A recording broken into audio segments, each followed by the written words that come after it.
This is Chapter 6, Mr. Toad. It was a bright morning in the early part of summer. The river had resumed its wonted banks and its accustomed pace, and a hot sun seemed to be pulling everything green and bushy and spiky up out of the earth towards him, as if by strings.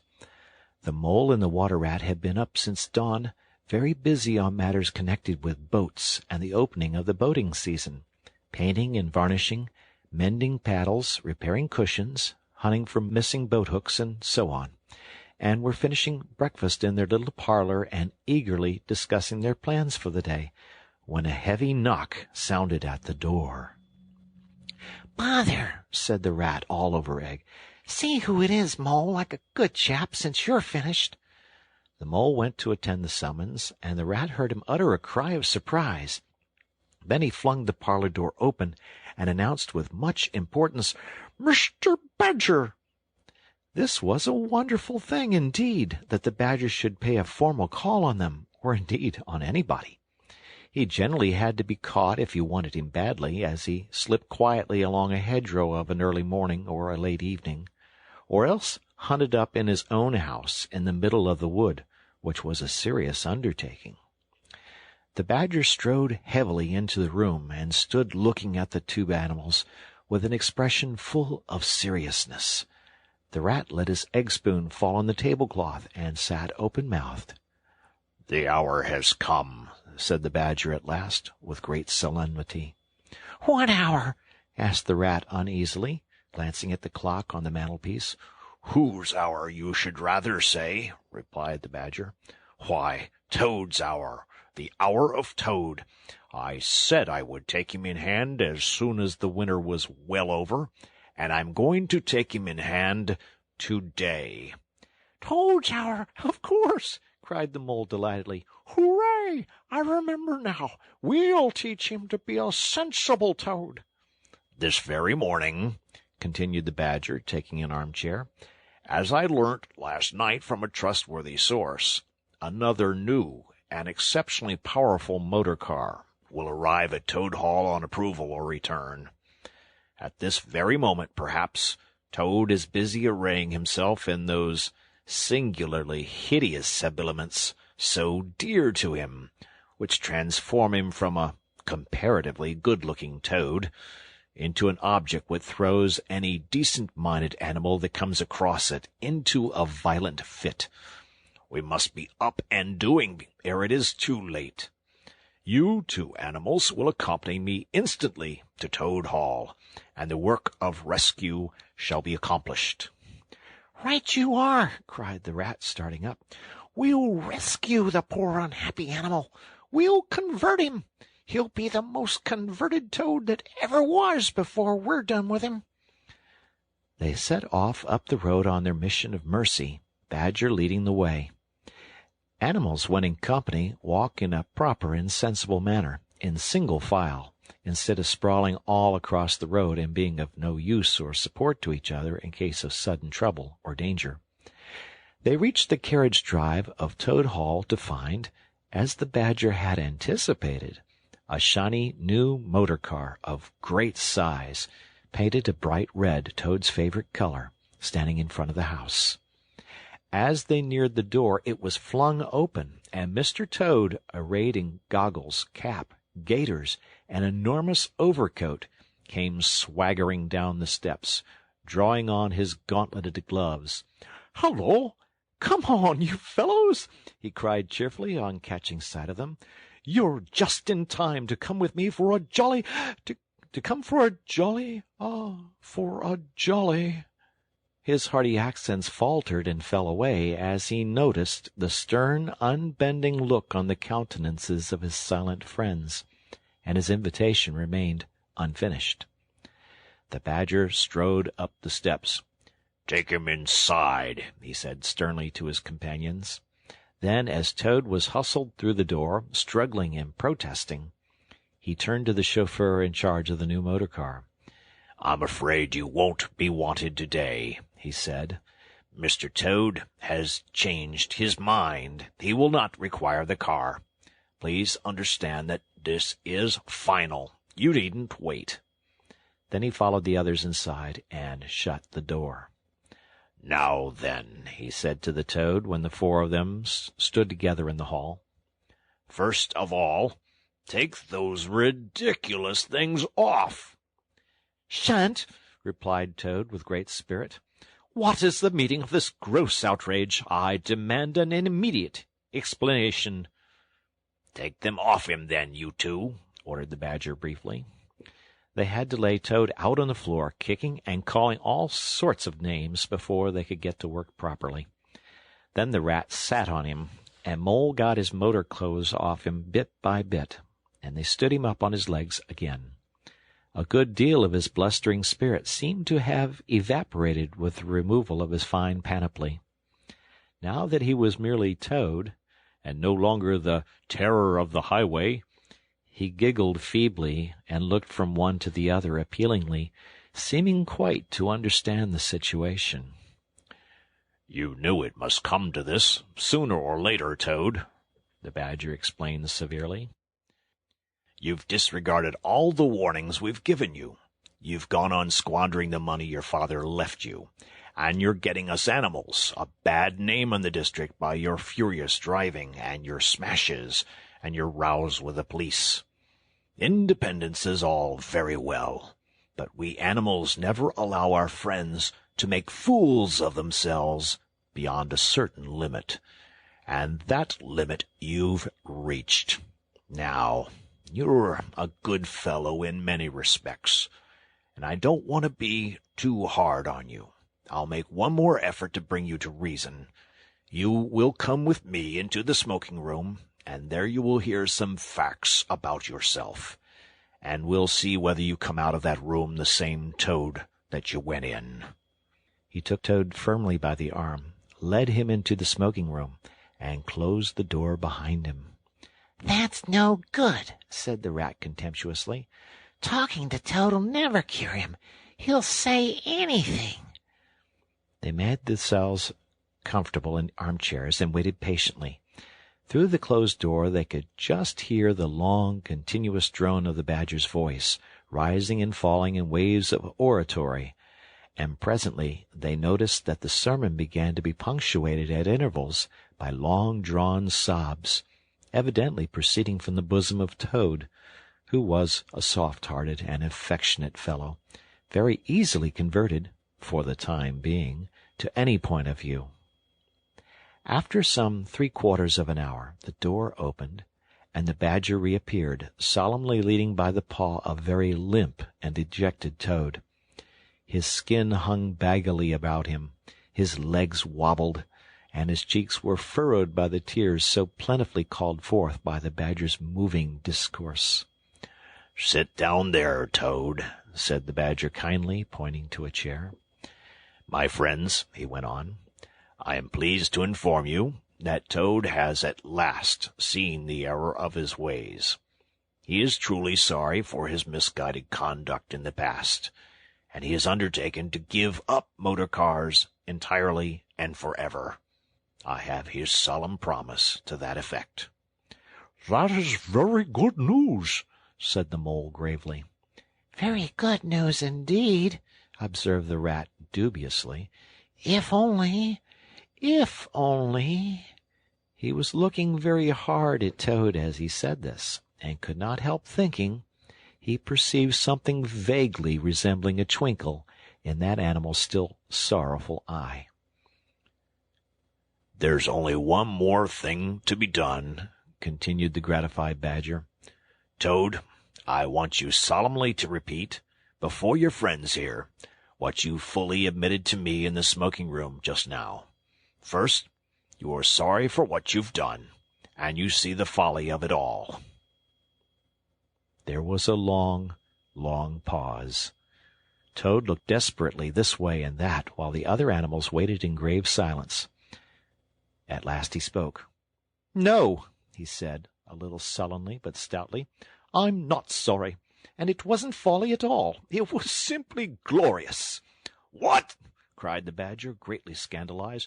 "You backsliding animal! Didn't you tell me just now? In there! Oh, yes, yes, in there, said Toad impatiently. I'd have said anything in there. You're so eloquent, dear Badger, and so moving, and so convincing, and put all your points so frightfully well. You can do what you like with me in there, and you know it. But I've been searching my mind since, and going over things in it, and I find I'm not a bit sorry or repentant, really. So it's no earthly good saying I am, now, is it?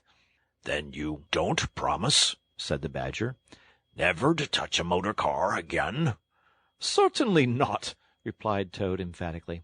On the contrary, I faithfully promise that the very first motor car I see, boop, boop, off I go in it. Told you so, didn't I? Observed the Rat to the Mole. Very well, then, said the Badger firmly, rising to his feet. Since you won't yield to persuasion, we'll try what force can do. I feared it would come to this all along. You've often asked us three to come and stay with you, Toad, in this handsome house of yours. Well, now we're going to. When we've converted you to a proper point of view, we may quit, but not before. Take him upstairs, you two, and lock him up in his bedroom, while we arrange matters between ourselves. It's for your own good, Toady, you know, said the Rat kindly, as Toad, kicking and struggling, was hauled up the stairs by his two faithful friends. Think what fun we shall have all together, just as we used to, when you've quite got over this painful attack of yours. We'll take great care of everything for you till you're well, Toad, said the Mole, and we'll see your money isn't wasted, as it has been. No more of those regrettable incidents with the police, Toad, said the Rat as they thrust him into his bedroom. And no more weeks in hospital, being ordered about by female nurses, Toad, added the Mole, turning the key on him. They descended the stair, Toad shouting abuse at them through the keyhole, and the three friends then met in conference on the situation. It's going to be a tedious business, said the Badger, sighing. I've never seen Toad so determined. However, we will see it out. He must never be left an instant unguarded. We shall have to take it in turns to be with him, till the poison has worked itself out of his system. They arranged watches accordingly. Each animal took it in turn to sleep in Toad's room at night, and they divided the day up between them. At first, Toad was undoubtedly very trying to his careful guardians. When his violent paroxysms possessed him, he would arrange bedroom chairs in rude resemblance of a motor car, and would crouch on the foremost of them, bent forward and staring fixedly ahead, making uncouth and ghastly noises, till the climax was reached, when, turning a complete somersault, he would lie prostrate amidst the ruins of the chairs, apparently completely satisfied for the moment. As time passed, however, these painful seizures grew gradually less frequent, and his friends strove to divert his mind into fresh channels. But his interest in other matters did not seem to revive, and he grew apparently languid and depressed. One fine morning the Rat, whose turn it was to go on duty, went upstairs to relieve Badger, whom he found fidgeting to be off and stretch his legs in a long ramble round his wood and down his earths and burrows. Toad's still in bed, he told the Rat outside the door. Can't get much out of him except, oh, leave him alone. He wants nothing. Perhaps he'll be better presently. It may pass off in time. Don't be unduly anxious, and so on. Now, you look out, Rat. When Toad's quiet and submissive and playing at being the hero of a Sunday school prize, then he's at his artfulest. There's sure to be something up. I know him. Well, now, I must be off. How are you today, old chap? inquired the Rat cheerfully, as he approached Toad's bedside. He had to wait some minutes for an answer. At last a feeble voice replied, "Thank you very much, dear Ratty. So good of you to inquire. But first tell me how you are yourself, and the excellent Mole." "Oh, we're all right," replied the Rat. "Mole," he replied incautiously, "is going out for a run round with Badger. They'll be out till luncheon time, so you and I will spend a pleasant morning together, and I'll do my best to amuse you. Now jump up, there's a good fellow, and don't lie moping there on a fine morning like this." "Dear, kind Rat," murmured Toad, "how little you realize my condition, and how very far I am from jumping up now, if ever. But do not trouble about me.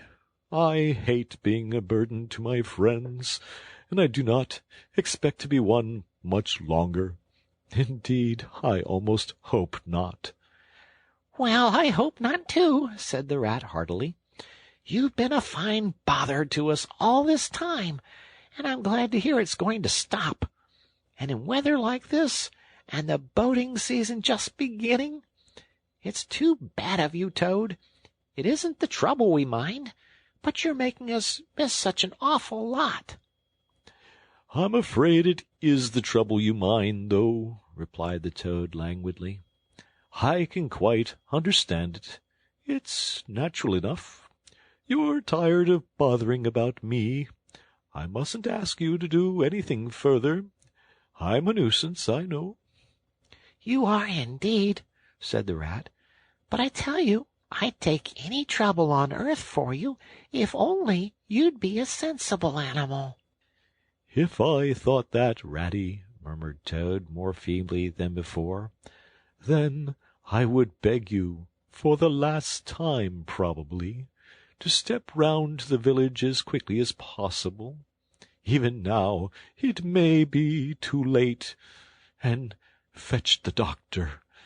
But don't you bother. It's only a trouble, and perhaps we may as well let things take their course." "Why, what do you want a doctor for?" inquired the Rat, coming closer and examining him. He certainly lay very still and flat, and his voice was weaker, and his manner much changed. "Surely you've noticed of late," murmured Toad. "But no, why should you? Noticing things is only a trouble. Tomorrow, indeed, you may be saying to yourself, 'Oh, if only I had noticed sooner! If only I had done something!' But no, it's a trouble. Never mind. Forget that I asked." "Look here, old man," said the Rat, beginning to get rather alarmed. "Of course I'll fetch a doctor to you, if you really think you want him. But you can hardly be bad enough for that yet. Let's talk about something else." "I fear, dear friend," said Toad with a sad smile, "that talk can do little in a case like this. Or doctors either, for that matter. Still, one must grasp at the slightest straw. And by the way, while you are about it, I hate to give you additional trouble, but I happen to remember that you will pass the door. Would you mind at the same time asking the lawyer to step up? It would be a convenience to me, and there are moments, perhaps I should say there is a moment, when one must face disagreeable tasks, at whatever cost to exhausted nature." "A lawyer? Oh, he must be really bad," the affrighted Rat said to himself as he hurried from the room, not forgetting, however, to lock the door carefully behind him. Outside, he stopped to consider. The other two were far away, and he had no one to consult. "It's best to be on the safe side," he said on reflection. "I've known Toad fancy himself frightfully bad before, without the slightest reason, but I've never heard him ask for a lawyer. If there's nothing really the matter, the doctor will tell him he's an old ass and cheer him up, and that will be something gained. I'd better humor him and go. It won't take very long." So he ran off to the village on his errand of mercy. The toad, who had hopped lightly out of bed as soon as he heard the key turned in the lock, watched him eagerly from the window till he disappeared down the carriage drive. Then, laughing heartily, he dressed as quickly as possible in the smartest suit he could lay hands on at the moment, filled his pockets with cash which he took from a small drawer in the dressing-table, and next, knotting the sheets from his bed together and tying one end of the improvised rope round the central mullion of the handsome Tudor window which formed such a feature of his bedroom, he scrambled out, slid lightly to the ground, and taking the opposite direction to the rat, marched off light-heartedly, whistling a merry tune. It was a gloomy luncheon for Rat when the Badger and the Mole at length returned, and he had to face them at table with his pitiful and unconvincing story. The Badger's caustic, not to say brutal, remarks may be imagined, and therefore passed over. But it was painful to the Rat that even the Mole, though he took his friend's side as far as possible, could not help saying, "You've been a bit of a duffer this time, Ratty. Toad, too, of all animals." "He did it awfully well," said the crestfallen Rat. "He did you awfully well," rejoined the Badger hotly. "However, talking won't mend matters. He's got clear away for the time, that's certain. And the worst of it is, he'll be so conceited with what he'll think is his cleverness that he may commit any folly. One comfort is, we're free now, and needn't waste any more of our precious time doing sentry go. But we'd better continue to sleep at Toad Hall for a while longer. Toad may be brought back at any moment, on a stretcher, or between two policemen." So spoke the Badger, not knowing what the future held in store, or how much water, or of how turbid a character was to run under bridges before Toad should sit at ease again in his ancestral hall. Meanwhile, Toad, gay and irresponsible, was walking briskly along the high road some miles from home. At first he had taken bypaths and crossed many fields, and changed his course several times, in case of pursuit. But now, feeling by this time safe from recapture, and the sun smiling brightly on him, and all nature joining in a chorus of approval to the song of self-praise that his own heart was singing to him, he almost danced along the road in his satisfaction and conceit. "Smart piece of work, that," he remarked to himself, chuckling. "Brain against brute force, and brain came out on the hop, as it's bound to do. Poor old Ratty! My, won't he catch it when the Badger gets back? A worthy fellow, Ratty, with many good qualities, but very little intelligence and absolutely no education. I must take him in hand some day, and see if I can make something of him." Filled full of conceited thoughts such as these, he strode along, his head in the air, till he reached a little town where the sign of the Red Lion, swinging across the road halfway down the main street, reminded him that he had not breakfasted that day, and that he was exceedingly hungry after his long walk. He marched into the inn, ordered the best luncheon that could be provided at so short a notice, and sat down to eat it in the coffee-room. He was about halfway through his meal when an only too familiar sound, approaching down the street, made him start and fall a-trembling all over. The boop boop drew nearer and nearer. The car could be heard to turn into the inn-yard and come to a stop, and Toad had to hold on to the leg of the table to conceal his overmastering emotion. Presently the party entered the coffee-room, hungry, talkative, and gay, voluble on their experiences of the morning, and the merits of the chariot that had brought them along so well. Toad listened eagerly, all ears for a time. At last he could stand it no longer. He slipped out of the room quietly, paid his bill at the bar, and as soon as he had got outside, sauntered round quietly to the inn-yard. "There cannot be any harm," he said to himself, "in my only just looking at it." The car stood in the middle of the yard quite unattended, the stable helps and other hangers-on being all at their dinner. Toad walked slowly around it, inspecting, criticizing, musing deeply. "I wonder," he said to himself presently, "I wonder if this sort of car starts easily." Next moment, hardly knowing how it came about, he found he had hold of the handle and was turning it. As the familiar sound broke forth, the old passion seized on Toad and completely mastered him body and soul. As if in a dream he found himself, somehow, seated in the driver's seat. As if in a dream he pulled the lever and swung the car round the yard and out through the archway. And, as if in a dream, all sense of right and wrong, all fear of obvious consequences, seemed temporarily suspended.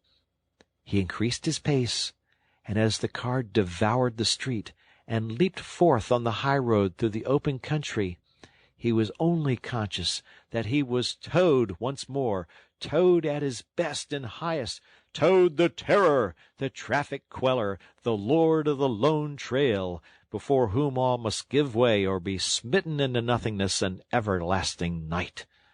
He chanted as he flew, and the car responded with sonorous drone. The miles were eaten up under him as he sped he knew not whither, fulfilling his instincts, living his hour, reckless of what might come to him. "To my mind," observed the chairman of the bench of magistrates cheerfully, "the only difficulty that presents itself in this otherwise very clear case is, how can we possibly make it sufficiently hot for the incorrigible rogue and hardened ruffian whom we see cowering in the dock before us? Let me see. He's been found guilty, on the clearest evidence, first, of stealing a valuable motor car, secondly, of driving to the public danger, and thirdly, of gross impertinence to the rural police. Mr. Clerk, will you tell us, please, what is the very stiffest penalty we can impose for each of these offences? Without, of course, giving the prisoner the benefit of any doubt, because there isn't any." The clerk scratched his nose with his pen. "Some people would consider," he observed, "that stealing the motor car was the worst offence, and so it is. But cheeking the police undoubtedly carries the severest penalty, and so it ought. Supposing you were to say, 12 months for the theft, which is mild, and 3 years for the furious driving, which is lenient, and 15 years for the cheek, which was pretty bad sort of cheek, judging by what we've heard from the witness box, and even if you only believe 1/10 part of what you heard, and I never believe more myself, well, those figures, if added up correctly, tot up to 19 years. "First rate," said the chairman. "So you had better make it around 20 years, and be on the safe side," concluded the clerk. "An excellent suggestion," said the chairman approvingly. "Prisoner, pull yourself together and try and stand up straight. It's going to be 20 years for you this time, and mind, if you appear before us again upon any charge whatever, we shall have to deal with you very seriously." Then the brutal minions of the law fell upon the hapless Toad, loaded him with chains, and dragged him from the courthouse, shrieking, praying, protesting, across the marketplace, where the playful populace, always as severe upon detected crime as they are sympathetic and helpful when one is merely wanted, assailed him with jeers, carrots, and popular catchwords. Past hooting school-children, their innocent faces lit up with the pleasure they ever derive from the sight of a gentleman in difficulties.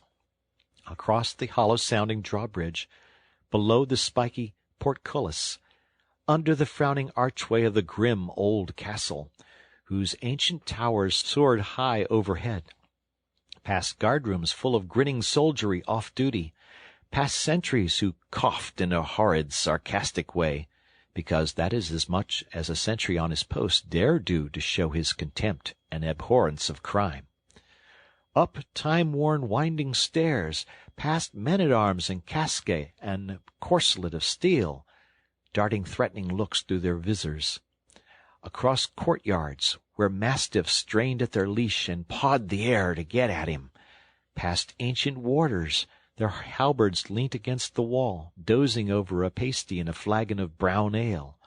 On and on, past the rack chamber and the thumbscrew room, past the turning that led to the private scaffold, till they reached the door of the grimmest dungeon that lay in the heart of the innermost keep.